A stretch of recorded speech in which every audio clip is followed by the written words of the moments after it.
समितिका साथीहरूलाई पनि उहाँहरूलाई सबैलाई भित्र ल्याइदिनु अनुरोध गर्न चाहन्छु। अब भने हामी कार्यक्रमलाई अगाडि बढाउँदैछौँ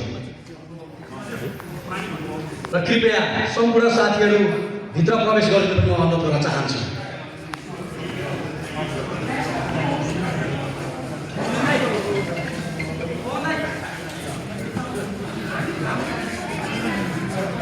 YouTube लाइभ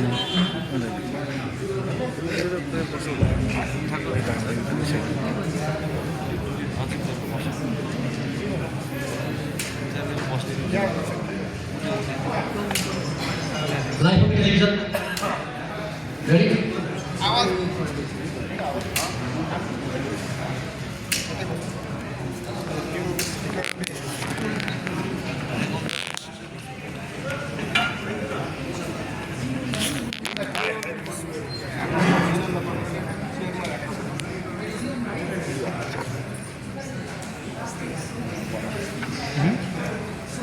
नमस्कार।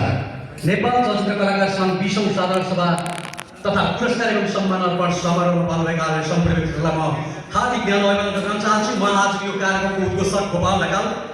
मान्छेको जिन्दगी हो, सबैको आफ्नो कथा छ, व्यथा छ, सङ्घर्ष छ, यसको कुनै रेट हुँदैन। मान्छेको जिन्दगी हो, सबैको आफ्नो कथा छ, व्यथा छ, सङ्घर्ष छ, यसको कुनै रेट हुँदैन।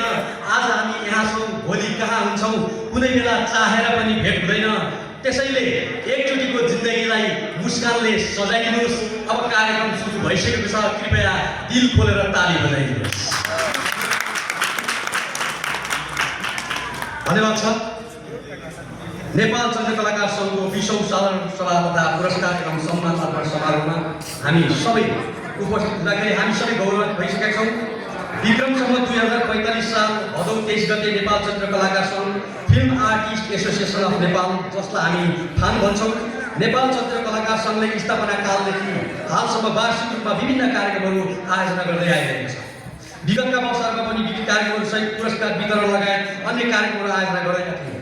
गत साल पनि हामीले योगा, अन्तर्क्रिया लगायतका कार्यक्रमहरू गरेर 2 दिनसम्म वार्षिक उत्सव बनाएका थियौँ। 2081 साल भदौ 26 गते बुधबारको दिन चलचित्र विकास बोर्डको सहकार्यमा नेपाली चलचित्रको प्रवर्धनमा कलाकारको भूमिका अन्तर्क्रिया कार्यक्रम पनि सम्पन्न गर्यो।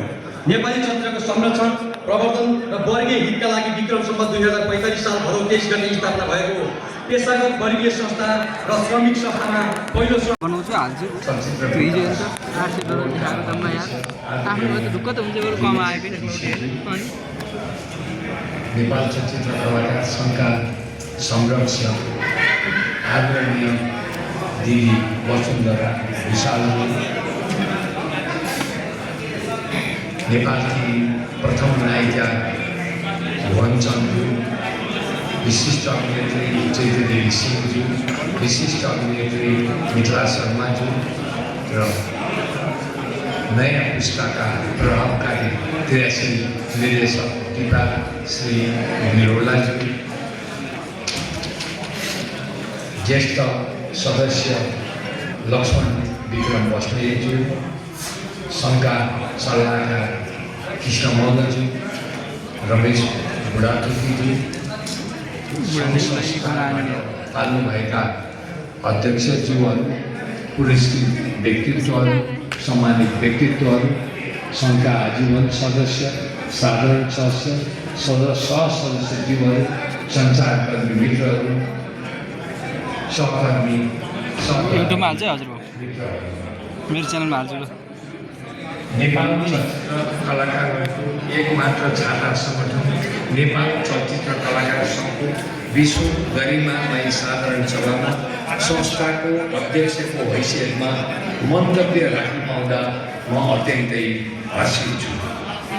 यस अवसरमा वर्गीय र पेसागत हक हितका लागि सङ्घको अवधारणा जन्माउने र 2045 भाद्र 23मा सङ्घ स्थापनाका लागि सक्रिय रहनुहुने एवं त्यसपछिका दिनमा संस्थालाई आजको सबल र सक्षम अवस्थामा ल्याइदिनुहुने आदरणीय अध्यक्षज्यूहरू, आदरणीय चलचित्रकर्मी ज्यूहरू लगायत सम्पूर्ण कलाकारहरूलाई नमन गर्दै साधुवाद व्यक्त गर्न चाहन्छु।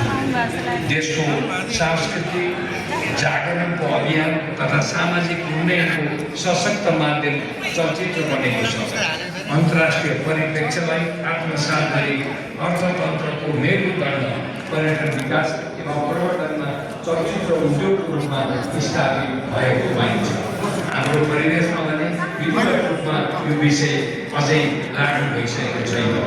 हाम्रो नेपाली चलचित्र उद्योगको सन्दर्भमा भन्नुपर्दा 6 दशक पार गरिसकेको नेपाली चलचित्र उद्योगले श्रम सिर्जना गर्दा पनि राज्यले चलचित्रकर्मी र चलचित्र उद्योगप्रति स्पष्ट नीति तयार गर्न नसकेको एउटा अस्पष्ट पृष्ठभूमि रहेको छ। विक्रम सम्वत 2026 सालको ऐनबाट नै अहिलेसम्म हामी हिँडिरहनु परेको तितो यथार्थ छ।